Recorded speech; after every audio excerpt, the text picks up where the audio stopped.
सर्वांना जय आदिवासी, जय एकलव्य, जय भीम। तर आजचा हा व्हिडिओ बनवण्याचे कारण असं की आता सर्वजण दर ठिकाणी उभे राहत आहे, दर ठिकाणी आज म्हणून आम्ही निर्णय घेतला महाराष्ट्रामध्ये। माझं गेले काय 2 वर्षापासून प्रयत्न चालू होता की आपण सर्वजण सत्तेत उतरले पाहिजे। आज दिंडोरी भागातून आपण महाराष्ट्र केसरी गुलाबदादा यांना त्या दिंडोरी भागातून आपण उभा केलेला आहे। ताकि तात्यांनी त्या ठिकाणी फॉर्म भरल्यामुळं मी दीपक बर्डेंनी फॉर्म भरला नाही, माघारी घेतला। का की आपल्याला एक चांगला उमेदवार व चांगला नेत्याची गरज आहे।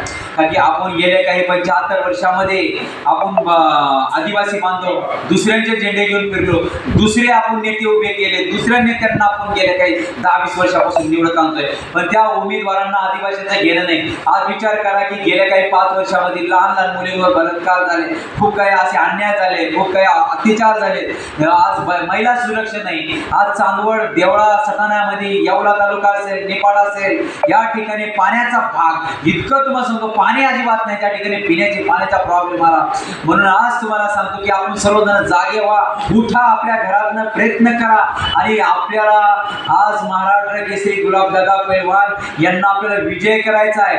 आज तुम्हाला सांगतो की आपलं 5 नंबरला आज तात्यांचा 5 नंबर बॅट आहे। तुम्हाला त्या ठिकाणी या बॅटीला निवडून आणायचं आहे, सर्वांना दाखवायचं आहे। आज आपल्या तात्यांचं तुम्हाला सांगतो वंचित आघाडीतून तात्याला त्या ठिकाणी तिकीट दिलं होतं, पण त्याही ठिकाणी वंचित आघाडीने दुसऱ्याला उमेदवारी दिली, पण तरी आम्ही माघारी घेतली नाही। का की आम्ही वरिष्ठ आदिवासी आहोत, आम्हाला आज कळकळ आहे समाजाची, आम्ही असं ठरवलं माघारी अजिबात घ्यायची नाही। पण तुम्हाला सांगतो घरोघरी जाणार आहोत आणि आपले उमेदवार महाराष्ट्र केसरी गुलाबदादा पैलवान हे सर्वांच्या घरी येणार आहेत आणि सर्वांच्या घरी भेट देणार आहेत। आज तुम्हाला सांगतो आम्ही आज 9 तारखेला निफाडला आलो होतो, उद्याही 10 तारखेला आम्ही निफाडमध्ये आमची निफाडमध्ये मीटिंग होणार आहे, त्या ठिकाणी थोडेसे दौरे होणार आहेत, सर्वांना आम्ही भेटणार आहोत। ताकि आज माझी नम्र विनंती आहे की सर्वांपर्यंत आज गुलाबदादा पैलवान हे सर्वांच्या घरापर्यंत येणार आहेत, सर्वांना सांगणार आहेत की तुमचा चांदवड तालुक्यामध्ये रोजगार नाही, येवल्यामध्ये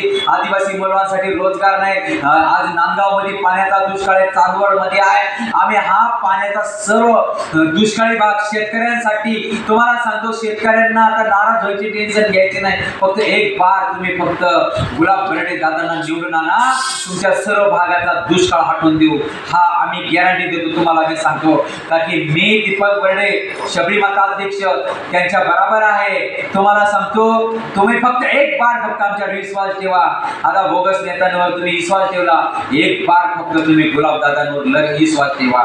आणि त्यांची निशाणी आहे बॅट आणि 5 नंबरला आपलं चिन्ह आहे।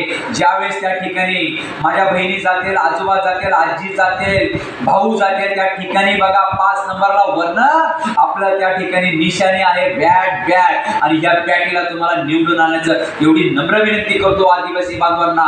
आपल्याला नोकऱ्याची गरज असेल, आपल्याला आज तुम्ही विचार करा, आज तुम्हाला पाण्याची गरज असेल, त्या ठिकाणी शेतकरी बांधवांना त्यांची शेती सुधारायची असेल आणि तुमचे प्रश्न असेल जे 100% तुम्हाला सांगतो त्या ठिकाणी सॉल्व्ह होतील। फक्त तुम्ही एकदा गुलाबदादांना निवडून द्या, एवढी माझी नम्र विनंती आहे। जय आदिवासी, जय भीम, जय महाराष्ट्र, जय छत्रपती शिवाजी महाराज। जय आदिवासी।